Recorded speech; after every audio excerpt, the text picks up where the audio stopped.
मैं बलजिंदर कौर नागरी एकेडमी में आपका स्वागत करती हूँ।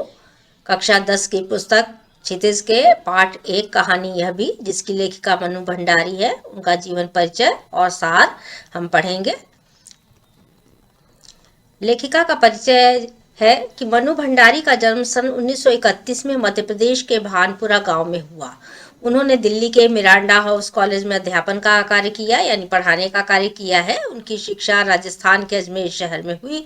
अध्यापन काल से अवकाश के पश्चात आजकल वे दिल्ली में रहकर स्वतंत्र लेखन का कार्य कर रही हैं। तो पुस्तकों में ये लिखा गया है, लेकिन उनकी जो मृत्यु है, अब देखिए 15 नवंबर 2021 को हो गई, जो कि पुस्तकों में छपा नहीं, तो उसे आपको लिख दिया गया है। रचनाएं मनु भंडारी की प्रमुख रचनाएं हैं एक प्लेट, सैलाब, मैं हार गई, यही सच है, त्रिशंकु, कहानी संग्रह तथा आपका बंटी और महाभोज अत्यंत ही प्रसिद्ध उपन्यास है उनका। टेलीविजन धारावाहिकों के लिए भी उन्होंने पटकथाएं लिखी हैं तथा एक कहानी यह भी उनकी आत्मकथा पर ही आधारित है, जिसे कि आप पढ़ेंगे। और अनेकों पुरस्कार मिले। हिंदी अकादमी के शिखर सम्मान सहित उन्हें कई पुरस्कार प्राप्त हो चुके हैं। उनमें भारतीय भाषा परिषद, कोलकाता राजस्थान संगीत नाटक अकादमी तथा उत्तर प्रदेश हिंदी संस्थान के पुरस्कार प्राप्त हुए हैं। साहित्यिक विशेषताएं देखिए, मनु भंडारी की कहानियों में तथा उपन्यास में भाषा और शिल्प अत्यंत ही सादगीपूर्ण है तथा उनके रचनाएं स्त्री मन पर आधारित अनुभूतियों को, भावों को अभिव्यक्त करने वाली हैं। स्त्रियों की समस्याओं पर उन्होंने अपने उपन्यास, अपनी कहानियां और स्वयं अपनी आत्मकथा में भी उन्होंने इसी का ही जिक्र किया है। पाठ का सार इस प्रकार से है कि उन्होंने अपनी आत्मकथा को लिखा है, तो अपनी कहानी उन्होंने बताने का प्रयास किया, अपने माता पिता, अपने भाई बहनों के बारे में और अपने जीवन के बारे में। तो पाठ के शीर्षक के अनुसार भी और पाठ का सार सब जो है, आप जब पढ़ेंगे तो पता चलेगा कि लेखिका ने एक स्त्री होने के नाते अपनी आत्मकथा जो है, एक कहानी यह भी मैं बताने का प्रयास किया है कि किस प्रकार से उस समय स्त्रियों की स्थिति थी, समाज कैसा था, अपना घर परिवार उनका कैसा था, परिवार में लड़कियों की स्थिति कैसी हुआ करती थी। लेखिका अपने माता पिता के साथ अजमेर के एक 2 मंजिला मकान में रहती थी। उनके पिता आर्थिक तंगी से गुजर रहे थे। पाठ में बार बार आता है कि वे शक्की स्वभाव के भी हैं और किस तरह के हैं। इसी कारण इंदौर से वे अजमेर आए थे। तो ऐसा माना जाता है कि उनको काफ़ी जो है व्यापार में घाटा लग गया, मित्रों के द्वारा धोखा मिला और वे चले आए थे।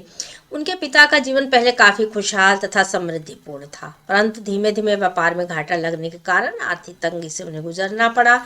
उनके पिता कोमल स्वभाव के तथा एक संवेदनशील व्यक्ति थे, तो दूसरी तरफ उन्होंने अपने पिता के व्यक्तित्व को क्रोधी और अहमवादी भी बताया है। अच्छाइयाँ और बुराइयाँ दोनों पिता के सामने जो है दिखाई देती हैं। यह लगता था कि उनके पिता किसी भी बात पर विश्वास कर लेने वाले व्यक्ति थे। उनके पिता को गोरा रंग पसंद था, आप देख रहे हैं, इसलिए वे लेखिका से 2 वर्ष बड़ी, खूब गोरी और हंसमुख उनकी जो बहन सुशीला, जिसकी बात की जा रही थी, हर बात में उसकी तुलना किया करते थे। और 2 बच्चों के बीच में जब आप माता पिता भी तुलना करने लगते हैं, रंग और रूप से करने लगते हैं, तो किस प्रकार के भाव उत्पन्न होते होंगे, तो इसको भी व्यक्त किया गया है। उनके इस व्यवहार के कारण लेखिका के मन में देखिए हीन भावना का होना भी अत्यंत ही स्वाभाविक था तथा अपने पिता के शक्की स्वभाव के कारण भी वह परेशान हो उठती थी।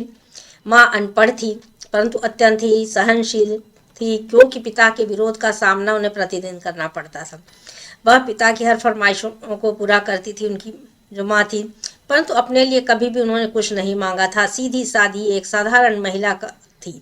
सबके लिए वह दिन भर क्या करती थी, स्त्रियां जिस तरह से आप देखते हैं कि घरों में कार्य करती हैं, वो भी किया करती थी। लेखिका अपने देखिए 5 भाई बहनों में सबसे छोटी थी।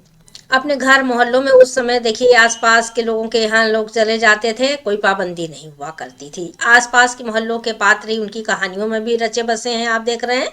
लेखिका की बहन का विवाह मैट्रिक पास कर लेने के पश्चात 16 वर्ष की आयु में ही हो गया, यानी कि बहुत अधिक पढ़ाई लिखाई का माहौल नहीं रहा होगा, तथा विवाह के पश्चात कोलकाता चली गई। उनके दोनों बड़े भाई पढ़ाई के लिए बाहर चले गए थे।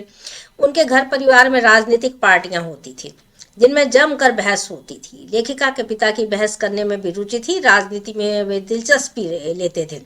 वे लेखिका को भी कभी कभी अपने साथ बैठने के लिए कहते थे। ये भेदभाव नहीं था कि लड़कियां किसी के सामने नहीं बैठ सकती हैं। पिता पढ़े लिखे लोगों की तरह व्यवहार करते हैं, लेकिन उनके शक्की स्वभाव और क्रोधी थोड़ा सा हो जाने के कारण, चिड़चिड़े होने के कारण जो है बहुत सारी समस्याएं घर में उत्पन्न हो रही थी। लेखिका का परिचय देखिए 1945 में कक्षा 10 पास करने के पश्चात जो है हिंदी की अध्यापिका शीला अग्रवाल से होता है। शीला अग्रवाल का जिक्र बार बार पाठ में आया है। शीला अग्रवाल ने लेखिका को कई साहित्यिक पुस्तकें पढ़ने के लिए भी प्रोत्साहित किया है तथा पढ़ने के लिए पुस्तकें भी वे देती रही हैं, लेखकों के नाम बताती रही हैं।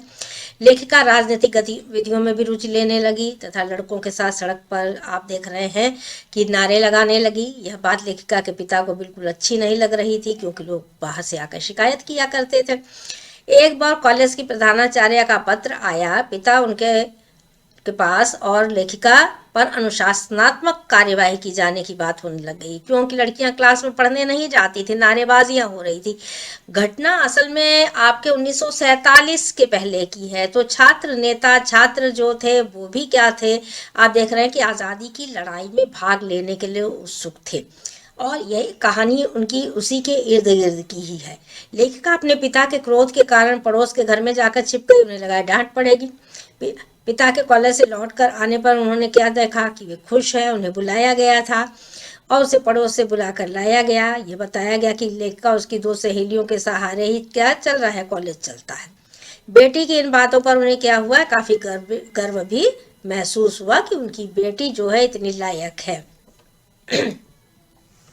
इसी प्रकार वह आंदोलन होते रहे हैं और उनमें वे भाग भी लेती रही हैं। पिता के एक मित्र ने भी आकर के बताया कि चौराहे पर खड़ी होकर के बेटी उनकी क्या कर रही है, नारे लगा रही थी, और इस तरह से वे आग लगा करके बोल करके पिता को चले गए। पिता को भी गुस्सा आया, क्योंकि लोग शिकायत करने पहले ज़्यादा जाया करते थे। जब लेखिका घर लौटी तो वह अजमेर के एक सम्मानित व्यक्ति, जिनका अम्बालाल नाम था, एक पात्र है, उनके द्वारा जो है दिए गए जो नुक्कड़ पर भाषण दे रही थी, उन्होंने सुना था। तो आकर के उसके पिता को बताया है और उसकी क्या की गई है, बहुत ही प्रशंसा की गई थी। और वहाँ पर पिता को भी क्या हुआ है, प्रसन्नता हुई है और गर्व का अनुभव हुआ जब उन्होंने उसकी तारीफ की है। सन 1947 के मई महीने में कॉलेज के लोगों ने श्रीमती शीला अग्रवाल को नोटिस थमा दिया, क्योंकि लड़कियां क्लास में पढ़ने के लिए नहीं जाती, नारेबाजियां हो रही थी।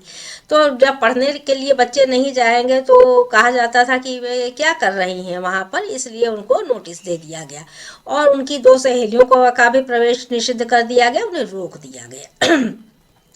अंत में कॉलेज प्रशासन को उनके प्रतिबंध को भी हटाना पड़ा है और उन्हें बाद में उन्हें प्रवेश दे दिया गया। और ये घटना कब की, 15 अगस्त 1947 को देश को आज़ादी मिली।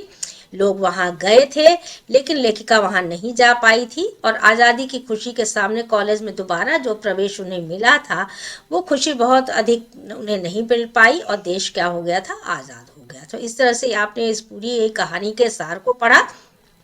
देश की आज़ादी से संबंधित है, यह उनकी आत्मकथा है। स्त्रियों की स्थिति को अवगत कराने का प्रयास किया गया है। इस प्रकार आपने उनके जीवन परिचय पढ़ा, कहानी का सार पढ़ा। चैनल को सब्सक्राइब करें, वीडियो को लाइक करें तथा शेयर करें। धन्यवाद।